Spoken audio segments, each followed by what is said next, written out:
Good morning, everyone. I am delighted to welcome you all today. I'm excited to introduce our presentation titled A Comprehensive Analysis of Concepts, Implementation Approaches, and Multi-Stakeholder Impact in Modern Pedagogy. Today, we will explore the strategic evolution of e-learning and its impact on education. Over the course of this session, we'll delve into the key concepts, the ways these approaches are being implemented, and how various stakeholders are affected. I look forward to sharing these insights with you. Let's get started. Let's explore what lies beyond the screen in our digital transformation journey. One key aspect is standardizing quality and removing global gatekeepers, which helps us reach underprivileged communities that might not have access to traditional educational resources. This idea is all about democratization, making education accessible to everyone, regardless of their location or background. Next, we see how breaking away from the traditional factory model is essential. By leveraging hypermedia, learners can now build their own paths, choosing what interests them and navigating at their own pace. This approach empowers learners to take control of their education. This naturally connects to the concept of nonlinear paths, which are rooted in constructivist theory. Here, technology acts as a bridge, enabling active knowledge creation rather than passive consumption. Learners are engaging, exploring, and constructing understanding through interaction. Finally, there's the pedagogical shift. With ICT, we're moving away from the old sage-on-stage model to a more facilitative role, becoming guides or moderators who support learners in their discovery process. This electronic context is transforming how education is delivered, making it more personalized, interactive, and accessible for all. Let's explore the 4 pillars of the E factor. First, we have motivation. This pillar emphasizes creating self-paced environments that encourage learners to drive their own progress. When learners are motivated intrinsically, they become more engaged and committed to their educational journey. Next is efficiency, which is all about streamlining data tracking and resource management. By making these processes seamless, we help learners and educators save time and focus on what truly matters. The third pillar is communication, highlighting real-time collaboration across different geographical locations. This connectivity breaks down barriers and fosters a more interactive and dynamic learning experience. Lastly, we have electronic, which involves delivering content through web-based, virtual, and digitized platforms. This approach makes learning more accessible and flexible. Overall, these 4 pillars showcase how technology and self-motivation work together to enhance educational efficiency. The E in learning isn't just a letter. It represents a comprehensive upgrade to traditional systems, making education more adaptable and effective in today's digital age. Let's take a closer look at some active engagement mechanisms that really enhance learning. First, there's contextual learning. This idea is all about mobility. It means that learning can happen anytime, whether you're in the garden, at work, or during your daily commutes. By learning in different environments, we make the experience more relevant and memorable. Next, we have multisensory input. This involves combining words and pictures to stimulate multiple areas of the brain at once. When different senses are engaged together, it significantly boosts retention and understanding. It's a powerful way to make learning stick. Then there are branching scenarios. These are dynamic systems that automatically adjust their complexity based on what the user does. This personalized approach helps bridge specific gaps in knowledge, making learning more effective and tailored to individual needs. Now, linking this to the overall theme, we see how these mechanisms create a rich, adaptable learning environment. They tap into our natural ways of processing information, which ties directly into the feedback loop and multimedia theory. These concepts emphasize the importance of active participation and multisensory engagement in mastering new skills or knowledge. Let's take a closer look at how online and offline learning compare strategically.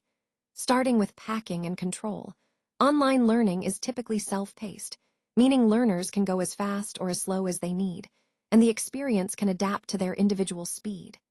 In contrast, offline or traditional learning usually follows fixed schedules with a uniform class pace, which can sometimes be less flexible for different learning styles.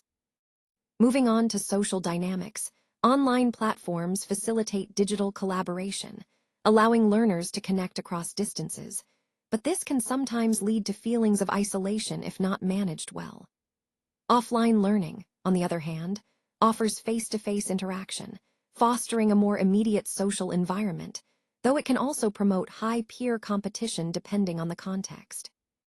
When it comes to assessment methods, online education often uses automated quizzes supported by data analytics, providing instant feedback and detailed insights into performance.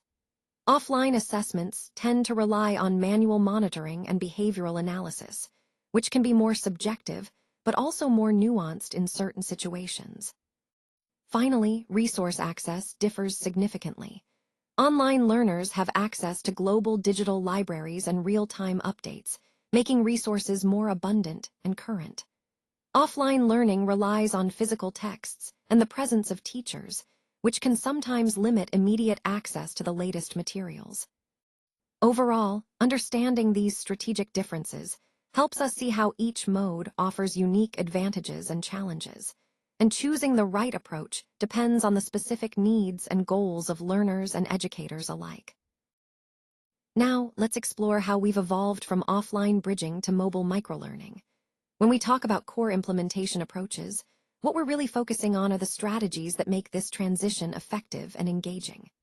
First, it's important to understand that moving from traditional offline methods to mobile platforms requires a shift in how we deliver content, making it more accessible, more flexible, and tailored to how learners interact today.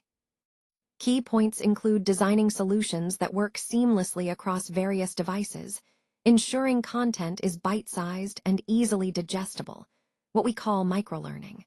This approach not only fits into learners' busy schedules, but also helps reinforce knowledge through frequent, short sessions. Another critical aspect is leveraging technology to personalize learning experiences, making them more relevant and engaging for each individual. These core approaches are vital because they underpin the success of modern learning ecosystems, connecting the broader goal of continuous, on-the-go education to the practical steps needed for implementation. By focusing on these strategies, we can truly harness the power of mobile microlearning to foster ongoing development and improve overall learning outcomes. Let's talk about approaches to bridging the digital divide. One effective method is online e-learning, which gives us access to an almost endless pool of global resources. It also supports self-virtualization, meaning learners can tailor their experience to their needs. The key here is that these platforms, like Moodle or Blackboard, rely heavily on internet connectivity to deliver content seamlessly. This makes online learning a powerful tool, especially when connectivity is available. But what about areas where internet access is limited or unreliable? That's where offline e-learning comes in. It removes a major barrier, technical anxiety, by providing content that doesn't depend on constant internet access. Instead, learners can use CDs, pen drives, or pre-downloaded LMS apps to access their lessons. This way, even in remote or underserved areas, learners can focus purely on the subject matter without worrying about connectivity issues. Both approaches are crucial in our broader goal of making education accessible to everyone, regardless of their location or internet infrastructure.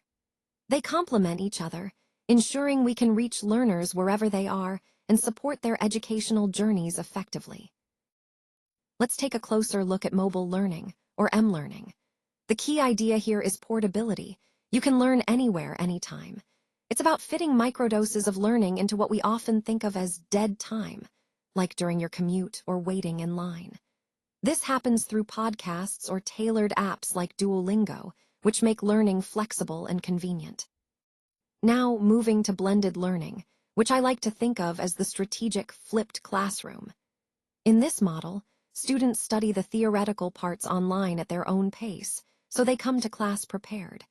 Then, the in-person sessions are dedicated to hands-on creation and applying what they've learned in practical ways. When we combine these two models, the mobile and blended, we arrive at what we call the hybrid horizon. It's a flexible, integrated approach that leverages the strengths of both. It allows learners to access content anytime, anywhere, and to engage more deeply during face-to-face interactions. This overall strategy aligns with the broader theme of increasing accessibility and engagement in education through technology. It's about creating a more dynamic, personalized learning experience that adapts to modern needs. Now, let's take a closer look at the multi-stakeholder impact framework. At its core, this framework emphasizes knowledge trapping and institutional scalability, which means capturing and sharing valuable insights while ensuring that successful practices can grow and be sustained over time. It also relies heavily on data-driven decisions, using LMS metrics to guide our actions and improvements. When we think about management, there's a noticeable shift happening from traditional grading towards facilitating learning experiences. Automation through CML allows educators to focus more on engaging students creatively rather than just administering assessments. For teachers, empowerment is key. Giving them autonomy helps foster innovation, and creating inclusive environments supports shy learners, encouraging participation. Safe experimentation, especially in virtual labs, allows both teachers and students to explore and learn without fear of failure. Finally, students benefit from this whole framework by feeling more empowered, supported, and engaged. This holistic approach ensures that each stakeholder plays a vital role in transforming education into a more effective, inclusive, and scalable experience. Let's take a closer look at some key indicators that support continuous learning. First, there's the concept of knowledge trapping in digital libraries. This means that information is stored and preserved online, making it easily accessible whenever we need it. It's like having a vast, always available archive at your fingertips. Next, resource longevity is crucial. Digital resources don't wear out or expire like traditional materials might. They can be maintained and updated over time, ensuring that learners always have access to current and reliable information. And when we think about scaling without physical infrastructure, it really opens up possibilities. Digital platforms can reach a global audience without the need for physical classrooms or materials, making education more inclusive and widespread. Speaking of global reach, this is another major advantage. With online learning, we can connect learners from all over the world, breaking down geographical barriers. Now, traditional education typically has a fixed graduation date, but e-learning changes that. It promotes lifelong learning, where education isn't confined to a specific period. Because barriers like cost and commute are removed, learning becomes a continuous, microdose process integrated into our career paths. Finally, this creates what we call the continuous life cycle, an ongoing journey of growth and development that keeps pace with our evolving needs and aspirations. All these indicators underscore how digital education is transforming the way we learn, making it more accessible, sustainable, and aligned with lifelong growth. Thank you for joining me as we explore the future of ICT in education. I hope this presentation has provided valuable insights into how technology can transform teaching and learning processes. Remember, the integration of ICT is not just about tools, but about enhancing educational experiences and outcomes for students. If you have any questions or want to discuss further, please feel free to ask. Thank you once again for your time and engagement.